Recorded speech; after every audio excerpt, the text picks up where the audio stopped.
मध्य प्रदेश के ग्वालियर चंबल अंचल में आई बाढ़ ने लोगों की जिंदगी पर गहरे जख्म छोड़े हैं। बारिश अपना इतना भयानक रूप दिखाएगी ये शायद किसी को मालूम नहीं था। बाढ़ के पानी ने लोगों के आशियाने उजाड़ दिए।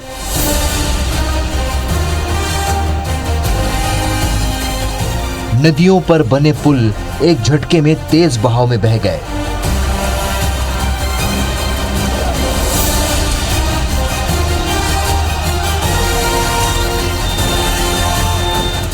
कई गांव टापू बन गए। पालतू मवेशी पानी में कहां बहकर चले गए ये किसी को नहीं पता। बारिश तो थम चुकी है, लेकिन बारिश की वजह से आई बाढ़ के जख्म आज भी हरे ही हैं। 1225 गांव बाढ़ से प्रभावित हुए हैं। करीब 4000 लोगों को निकाला जा चुका है। इनमें से 1100 लोगों को रेस्क्यू किया गया। सेना, वायुसेना, एसडीआरएफ, एनडीआरएफ के जवानों की मदद से कई जिंदगियां बचाई गईं। IBC 24 की स्पेशल रिपोर्ट में हम आपको दिखाएंगे बाढ़ की ground zero report. Madhya Pradesh के ग्वालियर चंबल संभाग में बीते एक सप्ताह से जो बारिश का कहर था, बाढ़ का कहर था, उसने कई जिंदगियों को तबाह कर दिया तो कईयों के आशियाने छीन दिए। आज IBC 24 ग्राउंड लेवल पर पहुंचा है और जानने की कोशिश करेगा कि आखिर बाढ़ के हालात के बाद किसने अपना क्या क्या खोया है और लोगों की जिंदगी है अब वो पटरी पर आने में कितना वक्त लगेगा।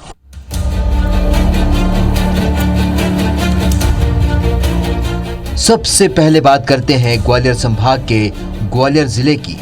ग्वालियर में इस बाढ़ की आपदा में मोहना, डबरा और भीतरवार के करीब 46 गांव सीधे तौर पर प्रभावित हुए हैं। भीतरवार और डबरा में सिंध नदी के किनारे बसे गांव में बाढ़ में घिरे लोगों ने पानी से हुई तबाही का ऐसा मंजर पहली बार देखा है। पीड़ितों का दर्द जानने IBC 24 जब ग्रामीणों के बीच पहुंचा तो पता चला कि लोग आज भी उस बाढ़ के पानी के निशान को देखकर कांप जाते हैं। बाढ़ के पानी ने उनका सब कुछ छीन लिया। अब उनके पास रहने के लिए केवल प्लास्टिक की त्रिपाल है जो सड़कों पर लगाए हुए हैं, जिसमें पूरा परिवार समाया हुआ है। कुछ महिलाएं तो उस मंजर को देखकर रो पड़ती हैं क्योंकि उनके पास अब खोने के लिए कुछ नहीं बचा है। ये ग्वालियर जिले का प्लायक्स गांव है और हम आपको वो दृश्य दिखाएंगे जहां से ये बाढ़ के हालात बने। ये वो नदी है जिससे ये बाढ़ के हालात बने। आप देखेंगे कि ये अलग से त्रिपाल लगा ली गई है। लोग यहाँ पर रुके हैं। अभी भी बारिश का मौसम है, बारिश आने जाना है और लगातार आप देखेंगे कि लोगों के पास ना तो रहने के लिए बचा है कुछ, ना खाने के लिए कुछ बचा है, ना ही पहनने के लिए। तो इस तरह से इनकी जिंदगी है बशर हो रही है। तो लोगों से जानते हैं खाने ही नहीं बचाओ कछु। तो मतलब इस तरह से ये लोग एक तिरपाल के अंदर बैठे हुए हैं। यहाँ पर ही इनका जीवन है। 7 से 8 दिन हो गए आप लोगों को यहाँ पर बैठे हुए। क्या कहेंगे? हाँ, हमको जो मान लो 6-7 रोज हो गए हैं यहाँ बैठे बैठे हैं और हमारे को कोई खाना ना दाना कुछ नहीं है। सड़े सड़ाए गेहूँ है रह गए हैं कहने बस, ये कुछ नहीं मिल रहा घर। तो क्या कपड़े भी पहनने को नहीं बचे? कपड़े कुछ पहनने को नहीं बचे, सब बह गया। अगर मैंने 4 बच्चों का दहेज बह गया है, 2 भैंसे बह गई, 2 बकरी बह गई। तो ये देखेंगे कि और भी हालात हम आपको दिखाते चले जा रहे हैं कि किस तरह से लोग हैं अब एक तिरपाल के नीचे ही अपनी जिंदगियां हैं वो बिता रहे हैं। और भी लोग हैं उनसे, बाबा किस तरह के हालात देखे? क्या पहले भी देखे थे कभी इस तरह के हालात? बाढ़ आई है कभी? एक बार और आई थी कि नहीं आई थी महाराज। अब कहें तो हम तो बढ़ गया थे, भले परे थे। मैं तो 1 साल से यहाँ रह रहा हूँ। मेरी टपैया में वो तो कच्छ में नहीं बचो, एक बकरिया बनी थी वही चली गई मेरी है। डुकैया हम एकदम आई के नदी आ गई हम तो डुकैया लेके और हम न तो नाच न पाई, सब मर गए में। तो महाराज हम पुजराए पहाड़ पे पहुंचे। अब हम पे ऐसी स्थिति है कि आज रोड पे से पन्नी ताने बैठे हैं। अब आप तो क्या अब आप लोगों के पास खाने को कुछ बचा है? नहीं, वो सारी देखो ये ऐसा ये हमारा ना ही बचा है खाने के लिए कुछ नहीं सर। फुटपाथ पे ऐसे ही बैठे हैं सर। हाँ बिल्कुल, सुबह एक दाना भी नहीं है। बिल्कुल सुबह घर भी टूट गया आपका? घर भी सब चला गया सर और कुछ भी नहीं है। इन लोगों के पास में ये चीजें हैं, ये इस चीजों से ये खाने के लिए पास इनके ये सामान बचा हुआ है। तो आप समझिए कि किस कदर हालात हैं वो बिगड़े हुए हैं। कुल मिलाकर देखा जाए तो कई जिंदगियां इस बाढ़ की तबाही में, इस आपदा में तबाह हो गई। मुँह तो कुछ नहीं मिला यार, कूरगी ठाड़ियों में तो सिंदर में भाइयों ने आटा मिला ना रोटी मिली, कुछ नहीं मिला। 4 बार बच्चे आई हूँ जी तो आटा ही दिख रहा है, मुँह कुछ नहीं दिख रहा। तो माले कुछ भी नहीं मिला, वो ठाड़ी होते ऐसी आई हो। 4-5 बच्चा है जो मान ले भैया, मेरा मकान में डर गया, मेरी किस्ती बब गई, सब चले हो गया, मेरा कुछ नहीं बचा रहा। मेरे बच्चे को कपड़े बचे, न मुँह को कपड़े बचे, न खाना बचा, न बर्तन बचे, कुछ नहीं बचा। अब हम तबाही का वो मंजर बाद में देखने के लिए आए हैं कि अब लोगों की जिंदगी किस तरह से है, वो आपको दिखाने की भी कोशिश कर रहे हैं। ग्वालियर के भीतरवार के पलायक्ष गांव के लोग बताते हैं कि 1970 में गांव में पानी घुसा था, लेकिन तब भी ऐसी तबाही की स्थिति नहीं बनी थी जो इस पानी ने मचाई है, क्योंकि सरकारी आंकड़ों के मुताबिक ग्वालियर जिले में न जाने कितनों के घर तबाह हो गए। ये तस्वीरें हैं इमरान के घर की। इमरान के इस छोटे से आशियाने में उसकी पूरी दुनिया रहा करती थी, लेकिन आज ये घर पूरी तरह से ढह गया है। जो अनाज इनके पास था वो अब जमीन में अंकुरित हो गया है। तो ये गांव की तस्वीरें हैं, आप देखेंगे कि लोगों के आशियाने किस तरह से उजड़े हैं। ये आपको तस्वीरें दिखा रहे हैं कि लोगों के पास अब कुछ भी नहीं बचा है। ये घर था, कच्चे मकान हैं, कई सारे वो टूट पड़े हैं और ऐसे ही तस्वीरें कई सारी हैं। पूरा घर देखेंगे, पूरा घर का घर तबाह हो गया है। ये गेहूं था, सब बेकार हो गया है। पूरा ये सामान आप देखेंगे अलग अलग जगहों पर पड़ा हुआ है। क्या कितनी परेशानी आई, क्या हुआ बाढ़ के अंदर? अरे सर, बाढ़ के अंदर बकरी मरी, भैंस मरी, पूरे मकान रहने के खटिया सामान सब रहा, जो के खाने पीने का सब बब गया। अब साहब जिस सड़े सड़ाए गेहूं खाएं, क्या खाएं बोलो। अब अनाज भी खाने के लिए नहीं है, अनाज खाने बिल्कुल नहीं है, राशन पानी भी नहीं है, खाने के लिए कुछ भी नहीं है। तो क्या पहले कभी इससे पहले ऐसी बाढ़ देखी है आप लोगों ने? कभी नहीं देखी, हमने कभी नहीं देखी। इसी साल देखी, पूरे नष्ट हो गए, दुकान का सामान पूरी भैंसे, बकरी, पूरे बच्चों के गेहूं, पानी, कटोरी, एक बर्तन, खटिया, बिस्तर, पूरा सब गिरफ्ती। तो आप देखेंगे कि हम अलग अलग रास्तों पर ले जा रहे हैं, आपको दिखाने की कोशिश कर रहे हैं कि किस तरह से यहाँ पर तबाही हुई। लोगों का कुछ सामान बचा है, जो रखा हुआ था वो बचा हुआ है, केवल कपड़े वपड़े कुछ बचे हुए हैं कुछ जगहों पर। ये सरकार की तरफ से कुछ खाना पैकेट जो लोग मदद करने के लिए आ रहे हैं उनकी तरफ से ये मिल रहा है, लेकिन इसके बावजूद भी ये हालात हैं। यहाँ के लोग बेहद परेशान हैं, उनके सामने समस्या ये है कि आगे होगा क्या। ये हालात एक जगह के नहीं है, और भी जगह के हैं, वहाँ की भी तस्वीरें आपको हम दिखा रहे हैं। ये हालात केवल इमरान के घर के नहीं है, बल्कि मोहन कुशवाहा के भी हैं। मोहन कुशवाहा बीते 40 साल से यहाँ रह रहे हैं। मोहन का जन्म इस घर में हुआ था, लेकिन जिस घर में मोहन का बचपन बीता, जिस घर के आंगन में खेलकर मोहन बड़े हुए, वही घर बारिश में ताश के पत्तों की तरह बिखर गया। उसके बच्चों के स्कूल की किताबें भी आपको यही नजर आएंगी, जो पूरी तरह से पानी में खराब हो चुकी हैं। बाढ़ के पानी ने किस कदर तबाही मचाई है, इसकी कहानी मोहन के घर की टूटी दीवारें बयां कर रही हैं। तो ये दूसरी तस्वीर देखेंगे आपकी, ये कितना सारा जो लोगों की झोपड़ियां थी, कच्चे मकान थे, वो किस तरह से ढह गए हैं, उसकी ये तस्वीरें हैं। लोगों के पास अब कुछ नहीं बचा है। ये हालात हैं यहाँ के। ये ग्वालियर जिले में आते हैं, ये गांव भितरवार इलाके में आते हैं, भितरवार तहसील में आते हैं। आप देखेंगे कि इस तबाही के बाद का मंजर क्या है, ये साफ साफ दिखाई देता है। लोगों के आशियाने थे वो उजड़ गए, पूरी तरह से जमींदोज हो गए। ना तो अब उनके पास कुछ रहने के लिए है, ना तो खाने के लिए है, ना ही पहनने के लिए है। क्या है आप लोगों के पास, क्या बचा है? कुछ नहीं बचा साहब, हमारे पास खाने के लिए कुछ जी लहसुन पक्का रह गया, कुछ नहीं बचा, सब पूरा नष्ट हो गया, पूरा बब गया। एक भैंस भी थी वो भी चली गई, और बच्चा के कपड़ा मपड़ा जी ठाणे बच्चा जी सब भूखे प्यासे मर रहे जी दे गए। तो ये देखिए कुछ खाना जो लोग हैं मददगार हैं वो उनकी तरफ से मिल रहा है। क्या कहेंगे, अब कितनी परेशानी आ रही है? सब पूरी परेशानी, कुछ नहीं है, सब हो गया, सब भूखन मर रहे हैं। कब से खाना नहीं खाया? 4 दिनों से। 4 दिन से खाना नहीं खाया? वो पार पे थे और बिना खाना बनाया था, तो पहले न्योता दे गए, फिर बाद में हमको धमका के भगा दिया। अच्छा बेटा, कब से खाना नहीं खाया आप लोगों ने? 3-4 दिन से खाना नहीं खाया। अच्छा, खाना नहीं खाया 3-4 दिन से। आप देखेंगे कि ये तस्वीर है और लोग बता रहे हैं कि जैसा बच्चे हैं भले ही, लेकिन वो बता रहे हैं कि उनको 3-4 दिन से खाना तक नसीब नहीं हुआ है। ये हालात हैं भितरवार तहसील के गांव के, और बताने के लिए काफी हैं कि किस तरह से यहाँ पर बाढ़ ने तबाही मचाई है।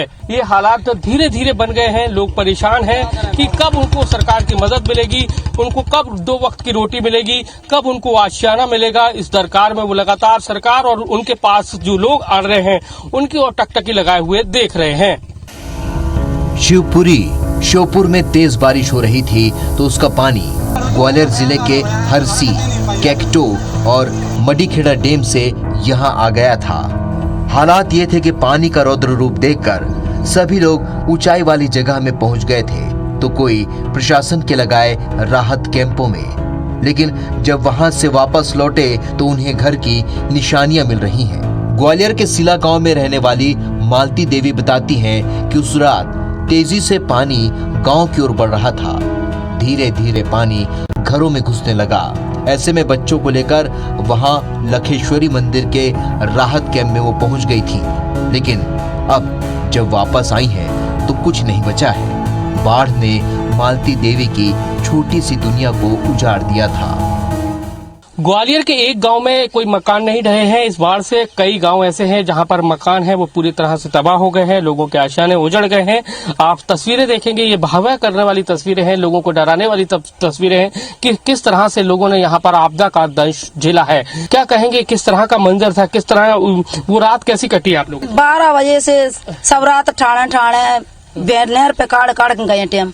सब रात 3 दिन तो रोटी नहीं खाई, कतई नाज पाई नन्ना गाँव में पूरे में सपाई। अच्छा, बिल्कुल पूरा मकान भी ढह गया है। बिल्कुल भग गए, नाज पानी नन्ना कच गई, बबेगा सब सामान। तो आप देखेंगे कि ये तस्वीरें दिखा रही है कि किस तरह से लोगों का सामान है वो है। पहले तो ये लोग राहत शिविर में पहुंच गए थे क्योंकि इनको अपनी जान की परवाह पड़ी थी, मची थी कि जान बचाई जाए कैसे भी करके। तो ये लोग ऊंचे स्थान पर चले गए थे, लेकिन आप जब वापस लौटे हैं तो देख रहे हैं कि उनके पास कुछ भी नहीं बचा है। कुछ बचा है आप लोगों के पास खाने को? हमारे पूरे गाँव में 1 किलो दाना नहीं मिलेगा सूखा हुआ, ना एक आटा बनाने के लिए 1 रोटी नहीं बना सकता कोई भी पूरा गांव में। कितनी मुश्किल आ रही है आप? बहुत ज्यादा मुश्किलें आ रही हैं। यहाँ पर सब तबाह हो चुका है, न मकान बचे, कुछ भी खाने के लिए कुछ नहीं बचा। ऐसी त्रासदी नहीं देखी है 70 साल के इतिहास में, आज तक इस तरह की बाढ़ ग्वालियर जिले में कभी नहीं आई है जो अब आई है। बाढ़ के बाद पानी अब उतर गया है, लेकिन उसके कहर के निशान आज भी साफ देखे जा सकते हैं। मसलन पार्वती नदी के इस पुल को देखिए। ये आप बाढ़ की तस्वीरें देखेंगे। बाढ़ के बाद जो हालात बने हैं, जो पुलों पर हालात बने हैं, कि ये आप पुल देखेंगे लगभग 25 फुट ऊपर ये पुल है, और आप देखेंगे कि अब पानी नहीं है, लेकिन जब बाढ़ थी तो हालात क्या थे। तो आप देखिए इस पुल के ऊपर से पानी गुजरा है, ये इसकी गवाह ये झाड़ियां हैं, ये बताते हैं कि इस पुल पर कितना ओवरफ्लो था ये, और किस तरह के हालात थे वो निर्मित हुए थे। वे लोग जिनके घर इस बाढ़ में तबाह हो चुके हैं और फिलहाल उनके घर नहीं बन सकते, वो अब गांव से शहर की ओर पलायन कर रहे हैं। उनका कहना है कि यहाँ आज भी रहना किसी खतरे से कम नहीं है, इसलिए शहर जा रहे हैं। वहाँ मेहनत मजदूरी करके दोबारा से नई जिंदगी शुरू करेंगे। बाढ़ के बाद अब पलायन का सिलसिला है वो शुरू हो गया है, और आप देखेंगे कि यहाँ पर पलाक्ष गांव से लोग हैं वो अब पलायन कर रहे हैं और निकल पड़े हुए हैं। क्या हुआ? काम चीज करेंगे वही करेंगे और क्या करें, सपा कचू ही नन्ना तो और क्या करे, वही बैठेंगे खाएंगे करेंगे मजदूरी। कितनी मुश्किल हो रही थी जब उस समय? मजदूरी करेंगे खाएंगे कचू बचो ही ना पहाड़ पे बैठे रहे 2-3 दिन। तो पूरा सब कुछ मकान भी ढह गया? हाँ, मकान भी चला गया और खाने पीने के लिए सामान भी नहीं बचा, पूरे में पानी भर गया। अब जिस हम लोग कल भी खाना नहीं बनाता, आज भी नहीं बना। अब जेगा जा रहा है वहीं पे कुछ काम वाम करेंगे और बच्चों को तो पालना है। वहीं मुख्यमंत्री शिवराज सिंह चौहान ने हवाई दौरा किया। धीरे धीरे हालात सामान्य हुए तो सीएम खुद ग्राउंड जीरो पर लोगों का हालचाल जानने के लिए पहुंच गए। उन्होंने न सिर्फ लोगों से बातचीत की, बल्कि उन घरों को भी देखा जो बाढ़ में जमींदोज हो चुके हैं। मुख्यमंत्री ने IBC 24 से कहा कि किसी भी व्यक्ति को परेशान होने की जरूरत नहीं है, सरकार हर स्तर पर लोगों की मदद करेगी। महाविनाश हुआ है, मकान सारे टूट गए हैं लेकिन मैं इसलिए आया हूँ कि देख भी लूँ और चिंता ना करे लोग, ये सारी व्यवस्था बनाएंगे, मकान बनवाएंगे। सीएम के आदेश के बाद ग्वालियर जिले में सर्वे का काम भी शुरू हो गया है। पटवारी, कोटवार गांव में सर्वे के लिए निकले हुए हैं। लोगों के घर से लेकर फसल, जानवरों को लिस्टेड किया जा रहा है। वहीं गांव में आज भी कुछ लोग ऐसे हैं जो कह रहे हैं कि उन्हें बीते 2 से 3 दिन हो चुके हैं, लेकिन अन्न का एक दाना भी नसीब नहीं हुआ है। सीएम शिवराज सिंह चौहान के आदेश के बाद अब जो बाढ़ प्रभावित इलाके हैं वहां पर सर्वे का काम है वो शुरू हो गया है। और जैसा कि पटवारी पहुंचे हुए हैं, तहसीलदार भी पहुंचे हुए हैं, सभी लोग अपने अपने स्तर पर सर्वे कर रहे हैं। ये पटवारी पहुंचे हुए हैं, गांव के लोगों से पूछ रहे हैं कि किस तरह से, क्या भैया किस तरह का सर्वे कर रहे हो, क्या नुकसान? ये इसके गेहूं खराब हो गए हैं और सामान बह गया है, और ये पक्के मकान जिनमें पानी भर गया है और कच्ची मड़ैया गिर गई है, उनका सर्वे चल रहा है। तो क्या लग रहा है, सर्वे हो रहा है, कुछ उम्मीद है? अब देखो जो सरकार प्रबंध करेगी तो कुछ होगा नहीं। वो भाई लोग वैसे ही काफी कोई का भगा है, कोई का नहीं हुआ, सब लोग भी चिल्लाएंगे तो कौन कौन का प्रबंध। लेकिन सर्वे हो रहा है, सरकार के द्वारा कहा जा रहा है कि उनके मकान, जानवर, कितनी फसल बर्बाद हुई है, हर तरह से सर्वे है। 3 स्तर पर किया जा रहा है और उसमें अकाउंट किया जाएगा, तय किया जाएगा कि कितना किसका नुकसान हुआ है, फिर उसके हिसाब से मुआवजे की राशि है वो तय की जाएगी।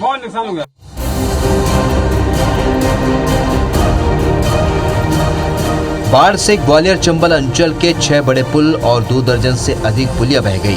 सबसे ज्यादा 3 पुल दतिया जिले के सेवड़ा में बहे हैं। इसके अलावा ग्वालियर दतिया के बीच 4 लेन पर बने 2 हिस्सों में से एक नए पुल में क्रैक आ गया है। शिवपुरी, श्योपुर, भिंड और दतिया में एक पुल बह गया। इसके अलावा ग्वालियर शिवपुरी और शिवपुरी श्योपुर मार्ग क्षतिग्रस्त हो गया है। एक पुल की वर्तमान लागत लगभग 50 करोड़ रुपए है। इस तरह करीब 250 से 300 करोड़ रुपए के पुल और करीब 100 करोड़ की पुलिया और रपटा बह गए हैं। अभी आपने ग्वालियर जिले के बाढ़ के हालात देखे, अब हम चलते हैं मुरैना और देखेंगे कि किस तरह से बाढ़ की तबाही ने किस तरह का मंजर है। अब लोग कितना परेशान हैं, लोगों की जिंदगी अब कितनी मुश्किल में है।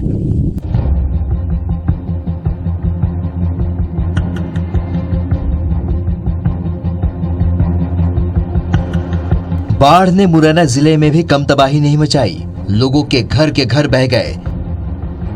हजारों मवेशी काल के गाल में समा गए। गांव के गांव टापू बन गए। मुरैना से IBC 24 संवाददाता सुतेंद्र सिंह तोमर लगातार भारी बारिश के बीच ग्राउंड जीरो पर बने रहे और बाढ़ की पल पल की अपडेट देते रहे। बाढ़ प्रभावित क्षेत्र में लोग किस तरीके से रह रहे हैं मैं आपको पूरी तरह से दिखाऊंगा। एक ये छोटी सी झोंपड़ी है, ये कुछ महिलाएं बैठी हुई हैं जहाँ पर इनके बिस्तर पड़े हुए हैं, पीने का पानी भी रखा है। और ये दिखाऊंगा कि थोड़ा सा ये जो गृहस्थी का सामान है वो इन लोगों का बचा हुआ है, जिसमें कुछ खाने पीने का सामान है और एक जो बर्तन है उसमें कुछ रोटियां इन्होंने बना रखी हैं, वो रखी हुई हैं। यहाँ जो महिलाएं बैठी हैं उनसे बात करने की कोशिश करते हैं कि क्या नुकसान हुआ है। अम्मा, क्या नुकसान हुआ है, किस तरीके से आप जान बचा के यहाँ से वहाँ से निकल के आए? बोला जान बचा के आए। बंदा था उस बूंद वो फट गया। में रह गए, नीचे को मुँह करके बोलो। मैं तो जान बचा के आई हूँ। क्या क्या सामान आपका, अगर बात की जाए तो क्या क्या सामान गया है आपका? मेरा से चल गया, कछु नहीं बचा। घर गृहस्थी का जो सामान तो सुबाई में रहेगा, बाड़ी के मारे कछु पकड़ी नहीं पा। अच्छा, और भी लोग हैं हमारे साथ, हम अम्मा से बात करेंगे। अम्मा, क्या क्या आपका जो सामान है वो सामान चला गया, क्या कुछ परेशानी आ रही है बच्चों के साथ में? बेटा मेरा तो सब चला हुआ, मेरा घर मकान सब बहेगा, मेरे बासन तीजन इतने बह गए, खाए पीने की व्यवस्था इतने से चली गई। अब आप लोग किस तरीके से गुजारा कर रहे हैं इस छोटी सी झोपड़ी में बच्चों? हम पे झोपड़ी के ना, हम पे तो पल्ली के वैसे की गोरी की ताम रह रहे हैं, टाटा की गोरी में हम पे ना तो कछु। शासन की तरफ से अगर बात की जाए तो जो व्यवस्थाएं उनके लिए शासन ने कोई व्यवस्थाएं की हैं? शासन ने व्यवस्था कहा है जो 12-1 बजे वो मिन तो खानो, बाकी ने हम का कर लेंगे। बच्चा है तो उनका नहीं मर रहा है, का खवाए दे बच्चे नहीं तो ना, वे तो मरेंगे ही। अच्छा, अब आपको ऐसा लग रहा है घर आप कब तक लौट सकते हैं? अब घर का पता कब तक ना, 1 महीना लगा तो 2 महीना लगाते हैं, का पता कब। वैसे हम तो यहीं की कह रहे हैं कि नहीं, हमें व्यवस्था करेगा ड्यूटी क्या कहूँ। कई जो गांव के लोग हैं और जो लोग हैं वो साफ तौर से कह रहे हैं कि जिस तरीके से हम लोगों को या तो यहीं रखा जाए या फिर हम लोगों को बाहर ही जो क्या कहते हैं ये टापू पर रखा जाए, जो चंबल में लगातार देखा जाए तो वो पानी आ रहा है, उससे हमको काफी कुछ परेशानी का सामना कर रहा है। आपने अभी हालात देखे मुरैना जिले में आई बाढ़ के बाद के। अब आपको दिखाते हैं भिंड जिले के हालात।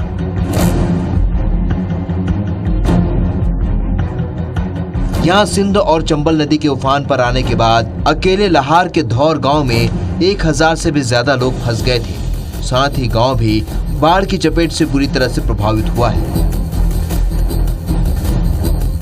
भिंड से हमारे संवाददाता दिलीप सोनी आपको ग्राउंड जीरो की रिपोर्ट दिखा रहे हैं। बाढ़ के बाद भाई में बहुत बुरी हालत होगा हमारे गाँव में। क्यों बाल बच्चा हमने बड़े खाए ना घर पर 10 के 10 है तब निकाल पाए।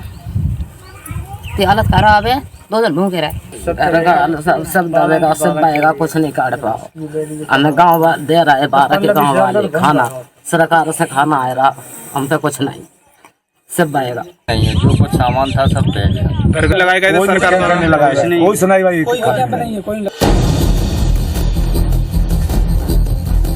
आफत की बाढ़ में चंबल अंचल के 6 बड़े पुल और 2 दर्जन से अधिक पुलिया बह गई। सबसे ज्यादा 3 पुल दतिया जिले के सेवड़ा में बहे हैं। इसके अलावा ग्वालियर दतिया के बीच 4 लेन पर बने 2 हिस्सों में से एक नए पुल में क्रैक आ गया है, तो वहीं यहाँ कई लोगों के घर इस बाढ़ में तबाह हो गए हैं। अरुण मिश्रा आपको ग्राउंड जीरो की रिपोर्ट दिखा रहे हैं। इस वक्त मौजूद हैं दतिया जिला मुख्यालय से तकरीबन 40 किलोमीटर दूर ग्राम अंडोरा में। यहाँ सिंध नदी ने अपना कहर बरपाया है। अभी भी नदी में काफी उफान है। हम आपको दिखा रहे हैं नदी में उफान की स्थिति बनी हुई है। इस नदी ने कई लोगों को तबाह कर दिया है, बर्बाद कर दिया है। मेरे साथ एक सज्जन मौजूद हैं जिनका सब कुछ उजड़ गया है। क्या हुआ है आपके नदी से? हाँ साहब सब उजड़ गया, मकान गिर गए और अनाज चलोगा, भूस चलोगा, सब लोग परेशान। और भी कुछ लोग मेरे साथ मौजूद हैं। जी क्या तबाही हुई है? भाई साहब कुछ चला कुछ नहीं बचा भाई साहब। गाय भैंसे भी चली गई हैं हमारी, पशु हैं जो चल कर देख लीजिए। गाय भैंसे भी चली गई हैं, पशुओं को चारा पत्ता नहीं है, अनाज पानी की परेशानी हो रही है, कुछ बहुत नुकसान हुआ है परेशानी है भाई साहब कुछ नहीं। जी और भी सचिन मेरे साथ मौजूद है। बताएं क्या स्थिति है आपके गाँव? सब कुछ तबाह है, कुछ नहीं बचा। मतलब मकान है, घर वगैरह सब कुछ चले गए। कच्चे तो बिल्कुल नहीं बचे, पक्के भी फूट गए। मध्य प्रदेश के ग्वालियर चंबल संभाग ने आई जो बाढ़ है उसने काफी तबाही मचाई है। किसी ने अपना आशियाना खोया है तो किसी ने अपने को खोया है। लेकिन इस बाढ़ की तबाही के बाद सरकार भी जागी है। सरकार के नुमाइंदे अब लोगों के पास पहुंच रहे हैं। खुद सीएम शिवराज सिंह चौहान भी पहुंचे। उन्होंने लोगों को भरोसा दिलाया है कि सरकार उनके साथ खड़ी है, हर स्तर पर मदद करेगी। लेकिन लोगों को भी सरकार की इमदाद का इंतजार है कि वो उनको कब तक मिलती है। कैमरामैन लोकेंद्र पाल के साथ नासिर गौरी, IBC 24 ग्वालियर।